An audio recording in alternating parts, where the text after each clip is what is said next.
இந்த நாளில் கூட ஒரு சில காரியங்களை நம்ம தியானித்து விட்டு கடந்து போகிறோம். கர்த்தர் நம்மோடு கூட பேசுவாராக. நம்ம எல்லாருக்கும் ஒரு பேர் இருக்குது இல்லையா? என்ன பேர் நமக்கெல்லாம் கொடுக்கப்பட்டிருக்கு? ஆமாம், கரெக்டாக சொல்லிட்டீங்க, விசுவாசிகள் இல்லையா? நம்ம எல்லாருமே விசுவாசிகள் தான். அதில் ஏதாவது சந்தேகம் இருக்கா யாருக்காச்சும்? இல்லை, நம்ம எல்லாருமே விசுவாசிகள் தான் இல்லையா?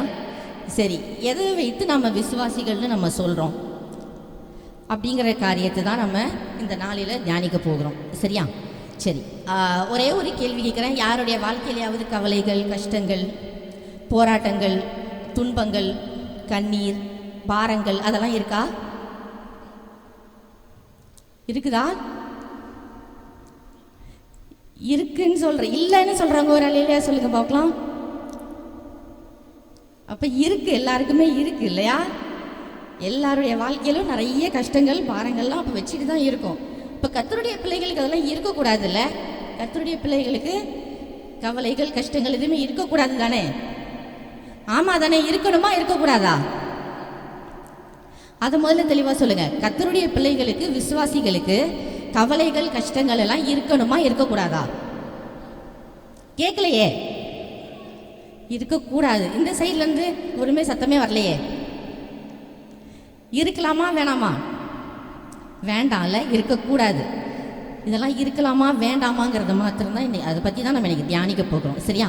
கர்த்தருடைய பிள்ளைகளுக்கு, விசுவாசிகளுக்கு இந்த கவலைகள், கஷ்டங்கள் எல்லாமே இருக்கணும். வித்தியாசமாக இருக்குல்ல? இன்னும் கவலையெல்லாம் இருக்கணும்னு சொல்கிறாங்க, வசனம் இப்பெல்லாம் சொல்லலே அப்படின்னு வித்தியாசமாக இருக்குல்ல? அதான் நம்ம தியானிக்க போகிறோம். கவலைகள், கண்ணீர், துக்கம், கஷ்டம் இதெல்லாமே இருக்கணும். நம்ம மத்தேயுல நம்ம வாசிக்கிறோம் இல்லையா? 6வது அதிகாரம் 31, 32 வாசிங்க பார்க்கலாம்.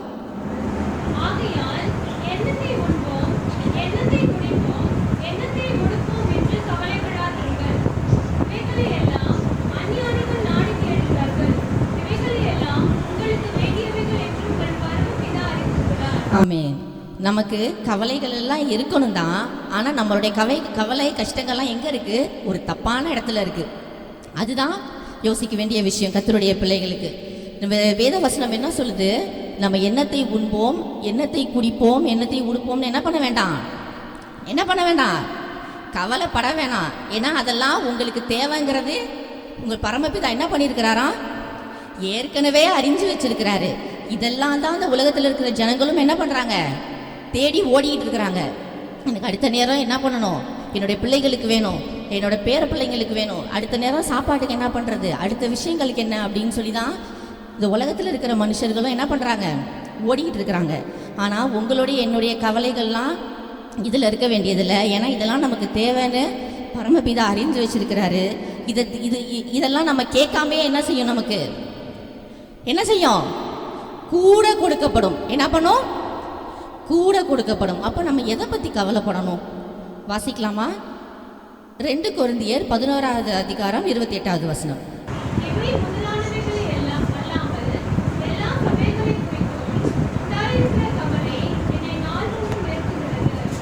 மறுபடியும் வாசிங்க.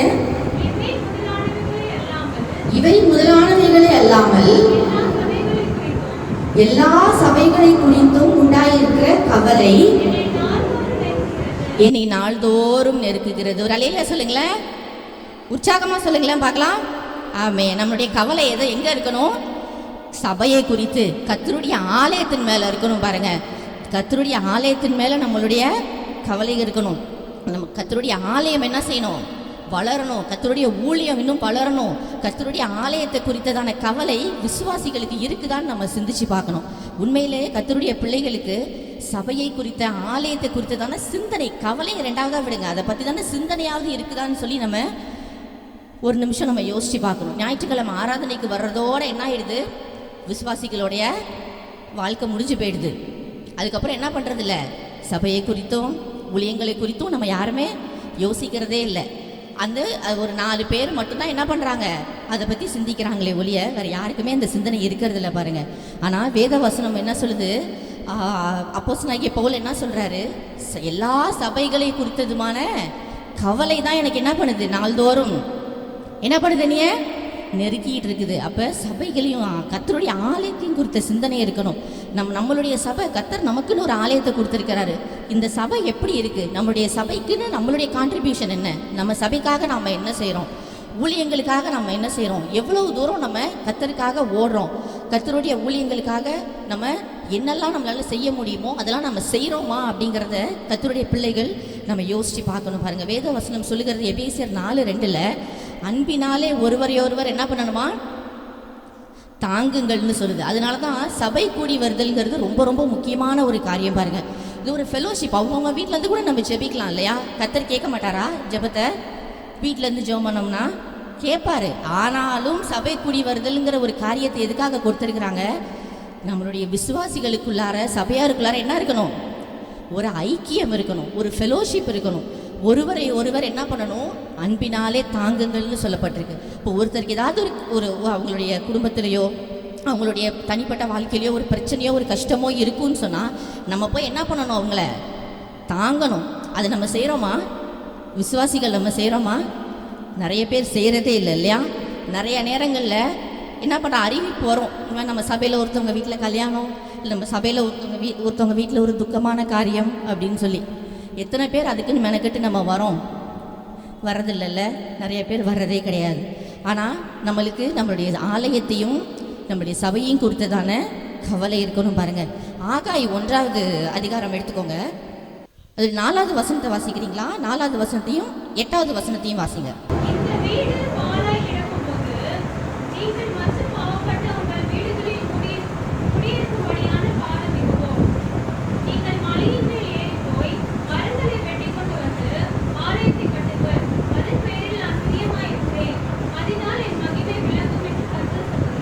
ஆமென். நிறைய சொல்லுங்களேன். ஆமென். கர்த்தருடைய வீடு பாழாய் கிடக்கும் பொழுது நீங்கள் என்ன பண்ணக்கூடாது, உங்களுடைய வீடுகளில் அமைதியாக இருக்கும்படியான காலம் இது என்ன இல்லை, இந்த காலம் கிடையாது. கர்த்தருடைய ஆலயத்துக்குன்னு சொல்லி என்ன பண்ணணும், நீங்களும் நானும் தாங்க இறங்கி வரணும். இதுக்கு இன்னொருத்தவங்க என்ன செய்ய மாட்டாங்க, வெளியிலேருந்து வரமாட்டாங்க. நீங்களும் நானும் தான் என்ன செய்யணும், கர்த்தருடைய ஆலயத்துக்குன்னு சொல்லி இறங்கி வந்து என்ன பண்ணணும், மலைகளின் மேலே ஏறி போய் என்ன பண்ண சொல்லியிருக்காங்க, மரங்களை வெட்டி கொண்டு வரணும். செய்வீங்களா? செய்கிறதுக்கு ஆயத்தமாக இருக்கீங்களா? மலைகளின் மேலே ஏறி போய் என்னுடைய ஆலயத்துக்காக, பாழாய் கிடக்கிற என்னுடைய ஆலயத்துக்காக நான் மலைக்கு மேலே ஏறி போய் மரங்களை வெட்டி கொண்டு வரேன். ஆத்துமாக்களை நான் போய் ஆதாயம் பண்ணுறேன். என் சபைக்காக நான் முழங்காலில் நிற்கிறேன். என்னுடைய ஊழியங்களுக்காக நான் வந்து நிற்கிறேன். எத்தனை பேர் வாஞ்சியாக இருக்கீங்க? எத்தனை அலையிலையா வருது பார்த்தீங்களா? ஆமேன். உற்சாகமாக ஒரு அலையிலையா சொல்லுங்களேன். ஆமேன். கர்த்தரை குறித்ததான, அவருடைய ஆலயத்தை குறித்ததான கவலை கர்த்தருடைய பிள்ளைகளுக்கு ரொம்ப ரொம்ப ரொம்ப அதிகமாக இருக்கணும். இந்த பகுதியில் நீங்கள் பார்த்தீங்கன்னு சொன்னால் ரொம்ப கவலையோடு சொல்லப்பட்டிருக்குது இந்த வசனம். இந்த வீடு பாழாய் கிடக்கும் பொழுது நீங்கள் என்ன பண்ணுறீங்க, மச்சு பாவப்பட்ட உங்கள் வீடுகளில் குடியிருக்கும்படியான காலம் இதுவோ அப்படின்னு சொல்லி கேட்கப்பட்டிருக்கு. கர்த்தருடைய வீடு பாழாய் கிடக்குது. ஊழியங்கள் நிறைய இடங்களில் தடைப்பட்டு இருக்குது. இதே ஒரு 20 வருஷங்கள் 15-30 வருஷங்களுக்கு முன்னாடி இருந்த ஊழியங்களுக்கான வாசல்கள்லாம் இப்போ இல்லை. அநேக வாசல்கள் என்ன ஆயிடுச்சு, மூடப்பட்டுருச்சு. இன்னைக்கு சபைகளிலே பார்த்தீங்கன்னாக்கா இருந்த அனுதினமும் நடந்த ஊழியங்கள் எல்லாம் இல்லை, எல்லாமே குறைஞ்சி போயிடுச்சு.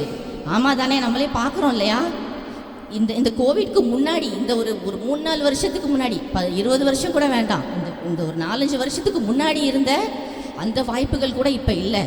இன்னும் காலங்களில் எப்படி இருக்கும்னு நமக்கு தெரியாது. ஆனால் இன்னும் நம்ம என்ன பண்ணிகிட்டு இருக்கோம், இன்னும் நம்மளுடைய வீடுகளிலேயே நம்ம உட்கார்ந்துட்டு இருக்கிறோமே. அப்போ கர்த்தருடைய ஆலயத்தை குறித்ததான கவலை விசுவாசிகளுக்கு இருக்குதா? கர்த்தருடைய பிள்ளைகளுக்கு, தேவனுடைய ஜனங்களுக்கு இருக்குதா என்பதை நம்ம என்ன பண்ணணும், இந்த நாளில் நம்ம சிந்தித்து பார்க்கணும்.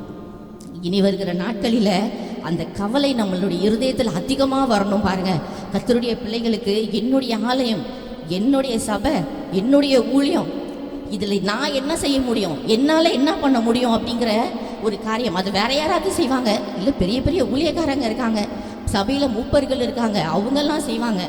அப்படி இல்லை. ஏசாயா தீர்க்கதரிசி சொல்கிறாரு, யாரை நான் அனுப்புவேன், யார் எனது காரியமாய் போவான் அப்படின்னு சொன்னப்ப, இந்த பக்கத்து வீட்டில் இருக்கிறவர் அனுப்புங்க ஆண்டவரேன்னு சொன்னாரா? என்ன சொன்னார்? என்னை அனுப்பும் ஆண்டவரே, நான் இருக்கேன், என்னை அனுப்புங்க. அல்லேலூயா சொல்லுங்களேன். ஆமென். என்னை அனுப்பும் ஆண்டவரே, நான் இருக்கேன், நான் போகிறேன். இன்னைக்கு நம்மளை ஒப்பு கொடுக்க போகிறோம். நம் கர்த்தருடைய ஆலயத்தை குறித்ததானே என்னது சொல்லுங்களேன், என்ன அப்ப பார்த்தோம்? கர்த்தருடைய ஆலயத்தை குறித்ததான கவலையும் பாரமும் கர்த்தருடைய பிள்ளைகளுக்கு இருக்கணும், விசுவாசிகளுக்கு இருக்கணும். சரிங்களா? ரெண்டாவது காரியம் லூக்கா 19:41.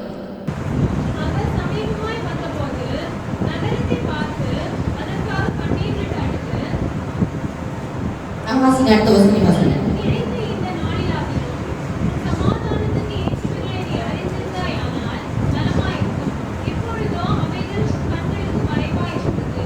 ஆமென்.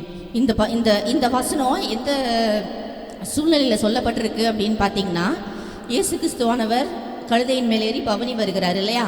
இயேசு கிறிஸ்துவானவர் பவனி வந்ததுக்கு அப்புறமா எருசலேம் நகரத்தை பார்த்து தான் இந்த வார்த்தையை சொல்றாரு. அவர் சமீபமாய் வந்தபோது நகரத்தை பார்த்து அதற்காக கண்ணீர் விட்டு அழுது, உனக்கு கிடைத்த இந்த நாளிலாகிலும் உன் சமாதானத்துக்கு ஏற்றவைகளை நீ அறிந்திருந்தாயானால் நலமாயிருக்கும், இப்பொழுதோ அவைகள் உன் கண்களுக்கு மறைவாய் இருக்கிறதே அப்படின்னு சொல்லி. இப்போ ரெண்டாவதா நம்ம கர்த்தருடைய பிள்ளைகள்கிட்ட இருக்க வேண்டியது என்னங்க? நம்ம தேசத்தை குறித்து பாரம். தேசத்துக்காக என்ன பண்ணணும்? திறப்பில் நிற்கணும். தேசத்துக்காக திறப்பில் நிற்கணும். வேத வசனம் சொல்லுது, திறப்பிலே நிற்கவும் சுவரை அடைக்கவும் தக்கதான ஒரு மனுஷனை தேடினேன், ஆனால் என்ன பண்ண முடியல? ஒருத்தரையும் பார்க்க முடியல. உலகத்தில் அப்போ இருக்கிறவங்க எல்லாம் பேரளவில் தான் இருக்கிறாங்க இல்லையா? கிறிஸ்தவர்கள்னு சொல்லி எவ்வளவோ பேர் இருக்காங்க. இன்றைக்கி பாப்புலேஷன் அதெல்லாம் எடுத்து பார்த்தோம் அப்படின்னு சொன்னாக்கா கிறிஸ்தவர்கள் அதிகமாக தான் இருக்காங்க உலக அளவில் பார்க்கும் பொழுது. அநேக தேசங்களில் தேசம் முழுவதும் கிறிஸ்தவ தேசமாக தான் இருக்குது. ஆனால் திறப்பில் நிற்கிறதுக்கு யாருமே தயாராக இல்லை. எவ்வளோ ஒரு வேதனைக்குரிய விஷயம் பார்த்தீங்களா? எவ்வளோ ஒரு கஷ்டமான காரியம் பார்த்தீங்களா? நம்ம எல்லாருமே கவலைகள், கஷ்டங்கள், துக்கங்கள், பாரங்கள்னோடனே நம்ம எல்லாருமே எதை பற்றி நினைக்கிறோம்? நம்மளுடைய வாழ்க்கையில் இருக்கிற கஷ்டம், நம்மள்கிட்ட இருக்கிற பண கஷ்டம், நம்மளுடைய பலவீனம், நம்ம குடும்பத்தில் இருக்கிற பிரச்சனை, இதை மட்டும்தான் நினைக்கிறோம். ஆனால் கர்த்தருடைய பிள்ளைகளுக்கு இதை பற்றி நினைக்கிறதுக்கு அவசியமும் கிடையாது. இதை பற்றி கவலைப்பட வேண்டிய காரியமும் நமக்கு கிடையாது. அதெல்லாம் யார் பார்த்துக்குவா? யார் பார்த்துக்குவாங்க? கர்த்தர் பார்த்துக்குவார். அதெல்லாம் அதுக்கு அந்த ஆசீர்வாதங்கள்லாம் நமக்கு தானாகவே கிடைக்கும். நம்மளுடைய நோக்கம் எல்லாம், நம்மளுடைய விஷன் எல்லாம் எங்கே இருக்கணும்? வேற இடத்துல இருக்கணும். நம்மளுடைய கவலைகள், நம்மளுடைய கண்ணீர், நம்மளுடைய பாரம், நம்மளுடைய அழுகை எல்லாமே எங்கே இருக்கணும்? அழிந்து போகிற நம்முடைய தேசத்துக்காக, நம்முடைய சபைக்காக, நம்முடைய ஊழியங்களுக்காக இருக்கணும். கர்த்தருடைய பிள்ளைகளுக்கு தேசத்தை குறித்ததான வாஞ்சை உண்மையிலே இருக்குதா? தேசத்தை பற்றி நம்ம என்னைக்காவது யோசித்து பார்த்துருக்கோமா? நம்ம தேசத்தில் இவ்வளோ ஜனங்கள் இருக்காங்க, எத்தனை பேர் இன்னும் ஆண்டவரை பற்றி அறியாமல் இருக்காங்களே. இன்னும் இவ்வளோ வசனம் வருது, இவ்வளோ வார்த்தைகள் நம்ம தியானிக்கிறோம். இப்போது நிறைய சேனல், டிவி சேனல்ஸ் இருக்குது, யூடியூப் சேனல்ஸ் இருக்குது, எல்லாத்தையும் இந்த நம்மளோட ப்ரோக்ராம் கூட ஃபேஸ்புக்கில் லைவ் போயிட்டுருக்கு. ஆனால் இவ்வளோ வசனங்கள் மக்கள்கிட்ட போய் சேர்ந்தும் இன்னும் ஏன் ரட்சிப்பு வரல? இன்னும் ஏன் ஜனங்களுக்குள்ளார இன்னும் அந்த முழு ரட்சிப்பு வரல? இன்னும் ஏன் ஜனங்கள் எல்லாம் ஆண்டவரை பற்றி இன்னும் முழுமையாக உணராமல் இருக்காங்கன்னு நம்ம யோசிச்சிருக்கோமா? கர்த்தருடைய பிள்ளைகள் நம்ம அதை யோசிக்கணும். இவ்வளோ வசனம் கேட்டும், இவ்வளோ வசனங்கள் கடந்து போய் இருக்கும் பொழுதும் ஏன் இன்னும் பாவங்களும், இன்னும் ஆண்டவருக்கு பிரியமில்லாத விரோதமான காரியங்களுமே நிறையா பெருகிக்கிட்டே இருக்கே ஏன்னு சொல்லி நம்ம என்னைக்காவது யோசித்து பார்த்துருக்கோமா? நமக்கு அதுக்கெலாம் நேரமே இல்லை இல்லையா? நேரமே நமக்கு இல்லை. அதுதான் இங்கே பிரச்சனையாகவே இருக்குது பாருங்கள். 2 நாளாகமம் 7:14 நம்ம எல்லாத்துக்குமே தெரியும், மனப்பாடமாக தெரியும். என் நாமம் தரிக்கப்பட்ட என் ஜனங்கள், தெரிஞ்சவங்கெல்லாம் சொல்லுங்களேன் பார்க்கலாம். என் நாமம் தரிக்கப்பட்ட என் ஜனங்கள் தங்களை தாழ்த்தி ஜெபம் பண்ணி என் முகத்தை தேடி தங்கள் பொல்லாத வழிகளை விட்டு திரும்பினால் அப்பொழுது பரலோகத்தில் இருக்கிற நான் கேட்டு அவர்கள் பாவத்தை மன்னித்து என்ன பண்ணுவேன்? அவர்கள் தேசத்துக்கு சேமத்தை கொடுப்பேன். அல்லேலூயா சொல்லுங்களேன்.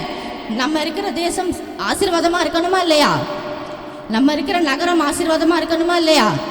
நம்ம சுற்றி இருக்கிற ஜனங்கள், நம்ம தேசத்தில் இருக்கிற ஜனங்கள் எல்லாரும் பரலோகத்துக்கு போகணுமா இல்லையா? போகணுமா இல்லையா? போகணும் இல்லையா? அப்போ அந்த கடமை யார் மேலே இருக்குது? உங்கள் தலையிலையும் என் தலையிலையும் தான் இருக்குது பாருங்கள். அந்த கடமையாக ஆண்டவர் உங்கள் கையிலையும் என் கையிலையும் தான் கொடுத்துருக்காரு. அதை செய்கிறதுக்கு நீங்கள் நானும் ஆயத்தமாக இருக்கணும். நம்ம தேசத்தை குறித்த பாரம் இருக்கணும்.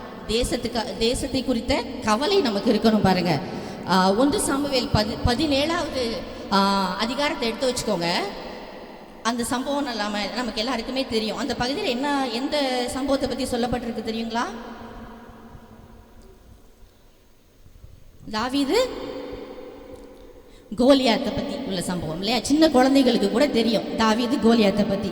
இந்த பகுதியில் பார்த்தீங்க அப்படின்னு சொன்னால், கோலியாத் அப்படிங்கிற ஒரு பெலிஸ்தன் என்ன பண்ணுறான், வந்து இஸ்ரவேலுடைய இராணுவங்களுக்கு முன்பாக, இந்த சேனைகளுக்கு முன்பாக ஒரு தனி மனுஷனாக வந்து நிற்கிறான். நின்று என்ன பண்ணுறான், சவால் விடுறான். வந்து உங்கள்கிட்ட யாராவது ஒருத்தர் என்ன பண்ணுங்க, தெரியும் இல்லையா அந்த சம்பவம் எல்லாருக்கும்? அப்போ சொல்லுங்களேன், உங்கள்லேருந்து யாராவது ஒருத்தர் என்ன பண்ணுங்க, என் கூட யுத்தம் பண்ண வாங்க. நீங்கள் ஜெயிச்சிட்டிங்கன்னா நாங்கள் உங்களுக்கு என்ன, நீங்கள் எங்களை நாங்கள் உங்களுக்கு அடிமையாக இருக்குவோம். அதே நான் ஜெயிச்சிட்டா உங்களுடைய சேனையும் உங்களுடைய தேசமும் என்ன பண்ணணும், எங்களுக்கு அடிமைகளாக மாறணும் அப்படின்னு சொல்லி அவன் சொல்கிறான். அப்படி இருக்கும் பொழுது சவுலுடைய அவ்வளோ பெரிய சேனையில் இருக்கிற ஒருத்தர் கூட என்ன பண்ண முடியல, போக முடியல. யாருமே போகலை. எல்லாருமே என்ன பண்ணுறாங்க, பயந்துக்கிட்டு தான் நிற்கிறாங்க. அதுக்கு முந்தின அதிகாரத்தில் ஒரே ஒரு வசனம் இருக்குது, அதை வாசிங்க. 1 சாமுவேல் 14வது அதிகாரத்தோடைய கடைசி வசனம்.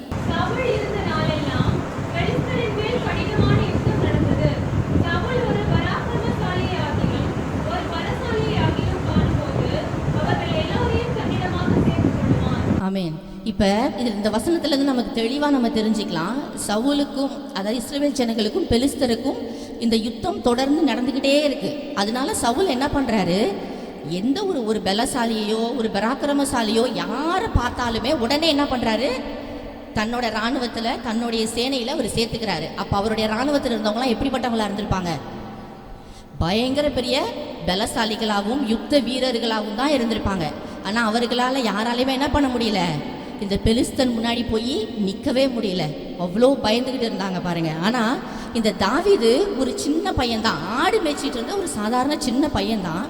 ஆனால் அந்த சின்ன பையன், இந்த மனுஷன் என்ன பண்ணுறாரு, நான் போய் என்ன பண்ணுவேன், இந்த பெலிஸ்தனை போய் எதிர்த்து நான் நிற்கிறேன் அப்படின்னு அவர் சொன்னதுக்கு காரணம் என்ன, அவருடைய தேசத்தையும் அவருடைய ஜனங்களையும் குறித்து அவருக்கு இருந்த பாரம், அவருக்கு இருந்த அந்த கவலை பாருங்க. என்னுடைய தேசம் என்னுடைய ஜனங்கள் என்ன ஆகக்கூடாது, ஒரு புறஜாதியார்கிட்ட ஆண்டவரை பற்றி அறியாத இன்னொருத்தங்க கிட்ட போய் அடிமைகளாகவோ போய் நின்றக்கூடாது. அவர்களுக்கு முன்னாடி எங்களுடைய ஜனங்கள் என்னுடைய தேசம் என்ன ஆயிடக்கூடாது, முறிந்து போய்விடக்கூடாது அப்படின்னு சொல்லி அவருடைய தேசத்தின் மேலே அவருக்கு இருந்த அந்த வாஞ்சையும் பாரமும் தான் இந்த சிறுவனாக இருந்த தாவீதை அவ்வளோ பெரிய பெலிஸ்தனுக்கு முன்னாடி போய் தைரியமாக நிற்க வச்சுச்சு பாருங்க.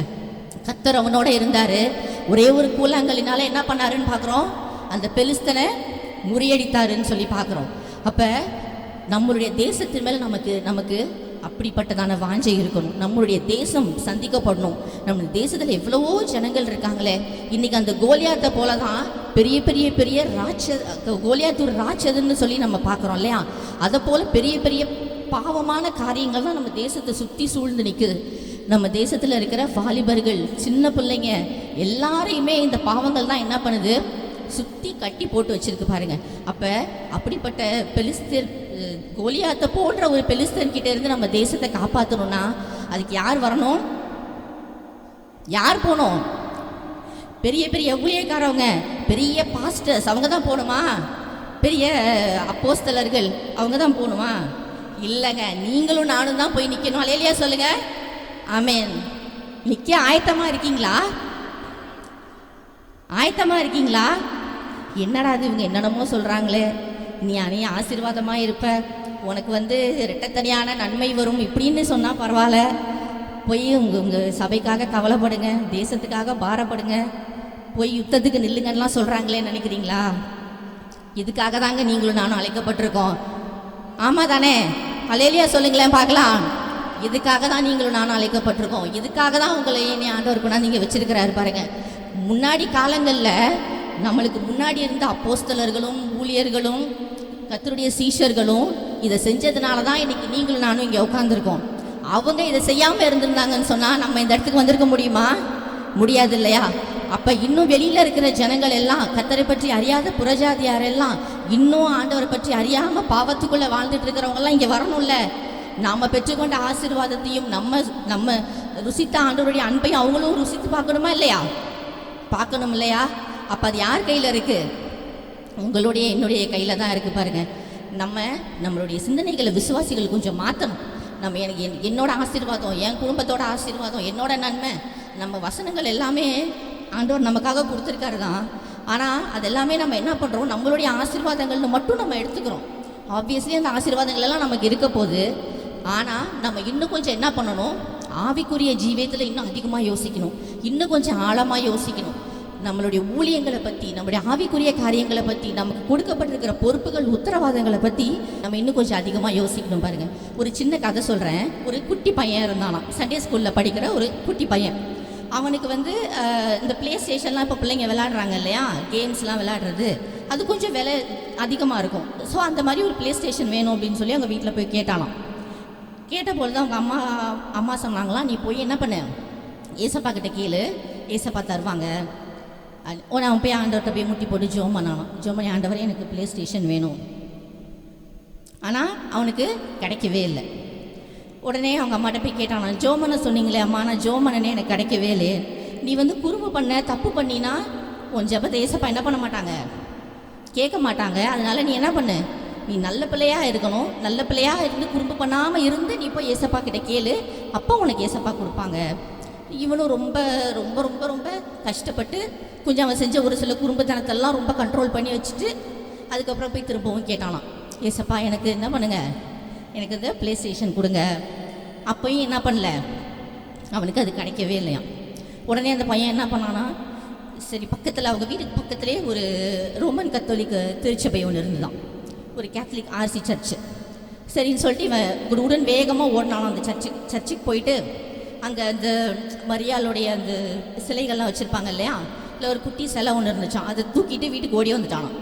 ஓடி வந்து ரூம்குள்ளே போய் கதவை சாத்திட்டு போய் முட்டி போட்டு ஜோம் பண்ணானாம், ஆண்டவரே எனக்கு ப்ளே ஸ்டேஷன் கொடுக்குறீங்களா இல்லையா, உங்கள் அம்மாவை நான் கடத்திட்டு வந்துட்டேன், நீங்கள் ப்ளே ஸ்டேஷனை கொடுத்தாதான் உங்கள் அம்மாவை நான் திரும்ப விடுவேன் அப்படின்னு சொல்லி. இப்போ கர்த்தருடைய பிள்ளைகள் நம்ம எப்படி இருக்கோம், அப்படி தான் இருக்கோம்ல. ஆண்டவரை மிரட்டி மிரட்டி என்ன பண்ணுறோம், ஆசீர்வாதங்கள்லாம் நம்ம வாங்கிக்கிறோம். ஆனால் ஆண்டவருக்காக எதுவும் செய்யணும்னு சொல்லும் பொழுது தான் நமக்கு எப்படி இருக்குது, ரொம்ப கஷ்டமாக இருக்குது இல்லையா. அவன் இது சின்ன கதை தான், ஆனாலும் இதில் ரொம்ப ஆழமான காரியங்கள் இருக்குது. அவன் சின்ன பையன், அவன் அப்படி ப்ரேயர் பண்ணான். ஆனால் இன்றைக்கி கர்த்தருடைய விசுவாசிகள் கூட நம்ம என்ன பண்ணுறோம், நிறையா அந்த மாதிரி தான் நம்ம ஜெபம் பண்ணிக்கிட்டு இருக்கிறோம் பாருங்கள். அதே லூக்கா 19:41 மறுபடியும் வாசிங்களேன்.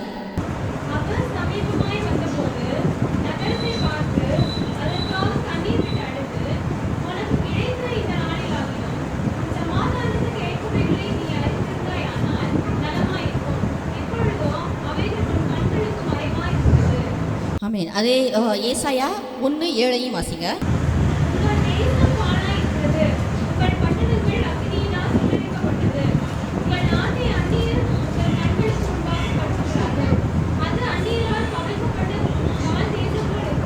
ஆமென். இன்னைக்கு நம்ம தேசமும் எப்படி இருக்கு, இந்த வசனத்தில் சொல்லப்பட்டது போல தான் இருக்கு. பாழாய் போய் கிடக்குது அப்படின்னு சொன்னாக்கா எல்லாம் உடஞ்சி போய் கிடக்கு, இடிஞ்சு போய் கிடக்குன்றது இல்லை. ஆவிக்குரிய கண்ணோட்டத்தில் பார்க்கும் பொழுது நம்மளுடைய தேசம் எப்படி இருக்குது, இதே மாதிரி பாழாய் போய் தான் கிடக்கு பாருங்கள். இப்போ இந்த தேசத்தை கட்ட வேண்டியது யாருடைய பொறுப்பு, உங்களுடைய என்னுடைய பொறுப்பு. அதை இன்னொருத்தவங்க செய்வாங்க, அவங்க செய்வாங்கன்னு சொல்லி என்ன பண்ண வேண்டாம், இன்னொருத்தவங்க கையில் கொடுக்க வேண்டாம். அந்த பொறுப்பை நீங்களும் நானும் தான் முன்னாடி வந்து எடுத்துக்கணும் பாருங்கள். முதலாவது காரியம் நம்ம என்ன பார்த்தோம், ஃபர்ஸ்ட் என்ன பார்த்தோம், ஆலயத்தை குறித்ததான கவலை இருக்கணும். ரெண்டாவது என்ன பார்த்துருக்கோம், தேசத்தை குறித்ததான பாரம் இருக்கணும். தேசத்துக்காக திறப்பில் நிற்கிறவர்களாய் நீங்களும் நானும் இருக்கணும். கடைசியாக ஒரே ஒரு காரியத்தை மட்டும், அநேக காரியங்கள் இருக்குது, இன்னும் ஒரே ஒரு காரியத்தை மட்டும் பார்த்துட்டு நம்ம கடந்து போகலாம். 2 தீமோத்தேயு 2வது அதிகாரம் 9வது வசனம்.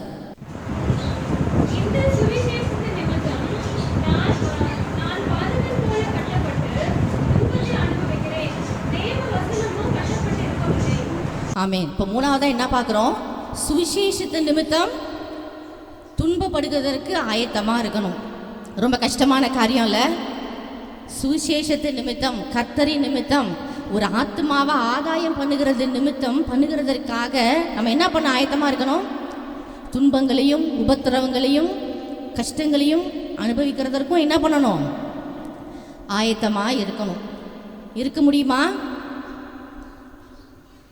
ஒரு சத்தத்தை கூட காணுமே. கர்த்தருக்காக பாடுகளை அனுபவிக்க நமக்காக அவர் சிலுவையில ஜீவனையே கொடுத்தாரே, அவருக்காக அவருடைய சுவிசேஷத்தை அறிவிக்கிறதற்காக ஒரு சில விஷயங்களை தியாகம் பண்ண கூட நம்மளுக்கு மனசு வரலையே. எத்தனை பேர் ஆயத்தமா இருக்கீங்க? சுவிசேஷத்து நிமித்தம் துன்பப்பட நான் ரெடியா இருக்கேன், கர்த்தருக்காக பாடுகளை அனுபவிக்க நான் ரெடியா இருக்கேன். ஒரு உற்சாகமான ஒரு அலையில வந்திருக்கணுமே நேரம். கர்த்தர் நம்முடைய வாழ்க்கையில செய்த நன்மைகளாம் நம்ம நினைச்சு பார்க்கும் பொழுது கர்த்தருக்காக ஒரு சில காரியங்களை நம்ம இழந்து போகிறதோ தியாகம் பண்றதுக்கோ அவருக்காக நம்ம ஒரு சில கஷ்டங்களை அனுபவிக்கிறதுக்கும் நம்ம எப்படி தான் இருக்கணும்? ஆயத்தமாக தான் இருக்கணும், தயாராக தான் இருக்கணும். நம்ம எல்லாம் நினச்சிக்கிறோம், நான் ரட்சிக்கப்பட்டா நான் சபைக்கு வந்துட்டா எனக்கு ஆண்டவர் என்ன பண்ணுவார்? நிறைய ஆசீர்வாதங்களை கொடுத்துட்டே இருப்பார். நான் ஆசீர்வாதமாக இருப்பேன். ஆசீர்வாதமாக தான் ஆண்டவர் நம்மளை வச்சுருப்பாரு. உங்களை என்னையும் ஆசீர்வாதமாக தானே வச்சுருக்காரு. இப்போது யாருக்காவது ஏதாவது குறைவு இருக்குதா? இதுக்கு முன்னாடி நம்ம இருந்த வாழ்க்கைக்கும் இப்பைக்கும் வித்தியாசம் இருக்குதா இல்லையா? நம்மளை ஆண்டவர் உயர்ந்த ஸ்தானத்தில் தானே வச்சிருக்காரு. அதை இல்லைன்னு யாராலையாவது சொல்ல முடியுங்களா? இல்லை இல்லையா? எல்லாரையுமே ஆண்டவர் நம்ம முன்னாடி எப்படி இருந்தோமோ அதை விட பல மடங்கு உயர்ந்த ஸ்தானத்தில் தான் வச்சிருக்காரு. ஆண்டவர் நம்மளை அங்கே கொண்டு வச்சதுக்கு காரணம் என்னங்க? நீங்களும் நானும் என்ன பண்ணணும்? அவருடைய சுவிசேஷத்தை பூமி எங்கும் போய் சொல்லணும். அதுதான் உங்களுக்கு எனக்கும் கொடுக்கப்பட்டிருக்கிற மிக முக்கியமான வேலை. உங்களுக்கும் எனக்கும் கொடுக்கப்பட்டிருக்கிற மிக மிக மிக முக்கியமான ஒரு உத்தரவாதமும் பொறுப்பும். அவர் பரமேறி போகும்போது என்ன பண்ணாரு? அவருடைய சீஷர்களை எல்லாம் கூப்பிட்டு என்ன சொல்லிட்டு போனாரு? வாசிங்களா இந்த வசனத்தை. நீங்கள் உலகம் எங்கும் போய்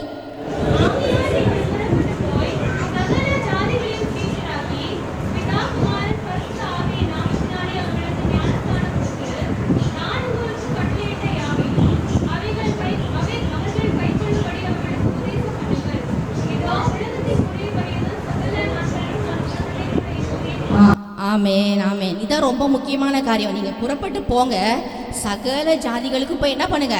சுவிசேஷத்தை சொல்லுங்க.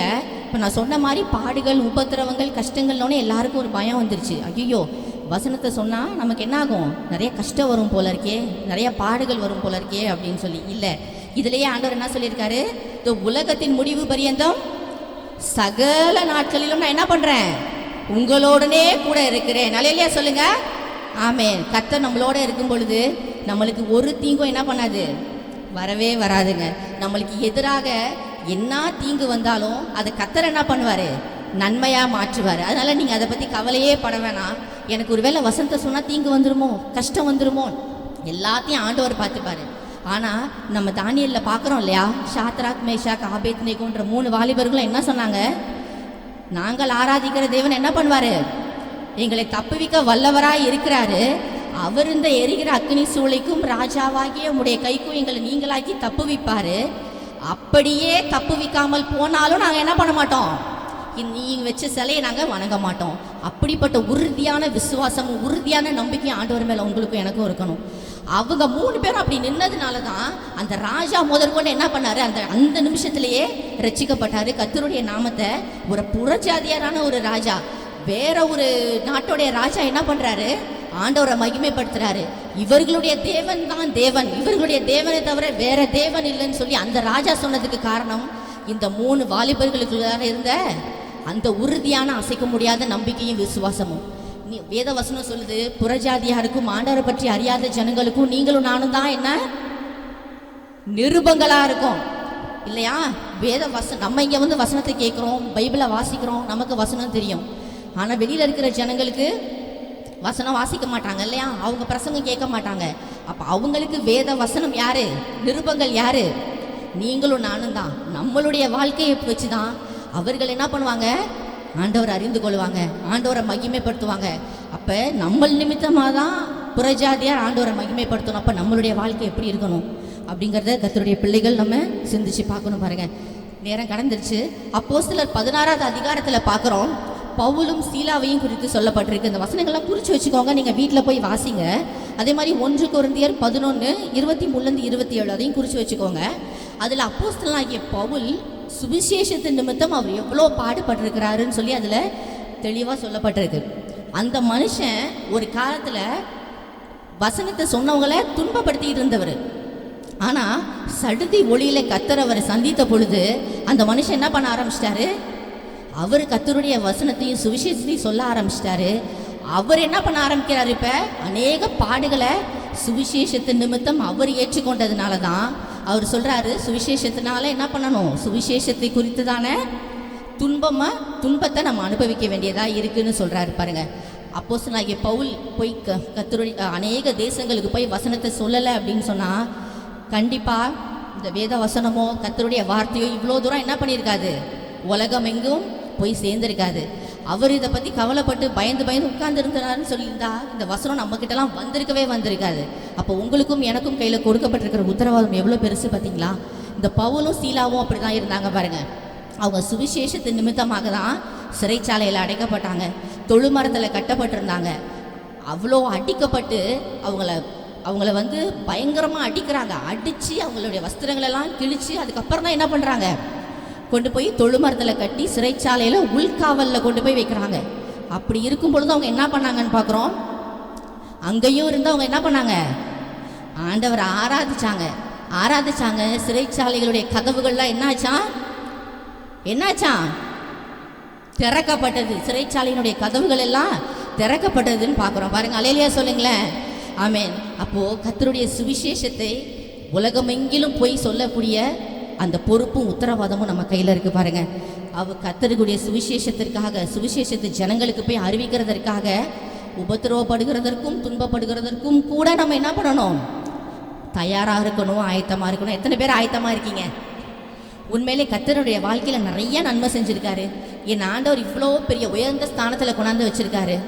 நான் இனிமேல் என்னுடைய வாழ்க்கையில் என்ன பண்ண போகிறேன்? முதலாவது கர்த்தருடைய ஆலயத்தை குறித்ததான கவலை எனக்குள்ளார இதுவரைக்கும் இல்லாமல் இருந்திருக்கலாம். இனிமேல் என்னுடைய வாழ்க்கையில் இருதயத்தில் ஆண்டவர் கர்த்தருடைய ஆலயத்தை குறித்ததான கவலை. ரெண்டாவது தேசத்தை குறித்ததான பாரம், நம்மளுடைய நகரத்தையும் நம்முடைய தேசத்தையும் குறித்ததான பாரம். மூணாவது காரியம் சுவிசேஷத்தை உலகமெங்கிலும் கொண்டு போய் சொல்ல வேண்டியது நம்முடைய கடமை பாருங்க. அப்போஸ்தலனாகிய பவுல் சொல்றாரு, சுவிசேஷத்தை நான் பிரசங்கித்துட்டு இருந்தாலுமே அதை குறித்து மேன்மை பாராட்ட எனக்கு இடம் இல்லை. அது என் தலைமையில் விழுந்த கடமையாக இருக்கிறது. சுவிசேஷத்தை நான் பிரசங்கியாதிருந்தால் எனக்கு ஐயோ, அது ரொம்ப ரொம்ப ரொம்ப முக்கியமான காரியம். உங்களுக்கும் எனக்கும் ஆண்டவர் கொடுத்துட்டு போயிருக்கிற ரொம்ப முக்கியமான பொறுப்பு. எந்த காரணத்தை கொண்டும் நம்முடைய எந்த சொந்த காரியம், சொந்த வேலை, நம்முடைய சொந்த சூழ்நிலைகள் எதுவாக வேணாலும் இருக்கலாம். ஆனால் இப்போ இன்னைக்கு நம்ம தியானித்த இந்த காரியங்கள் எந்த சூழ்நிலையுமே என்ன பண்ணிடக்கூடாது? நம்ம இறங்கி போயிடக்கூடாது பாருங்க. அப்படி இந்த காரியங்கள்லாம் இருந்தால் தான் ஸ்டார்டிங்கில் சொன்னீங்க இல்லையா, நமக்கெல்லாம் என்ன பேர் கொடுக்கப்பட்டிருக்கு? விசுவாசிகள்னு. இதெல்லாம் இருந்தால் தான் நீங்களும் நானும் விசுவாசி. இல்லைனா ஜஸ்ட்டு கிறிஸ்தவர்கள், அவ்வளோதான்.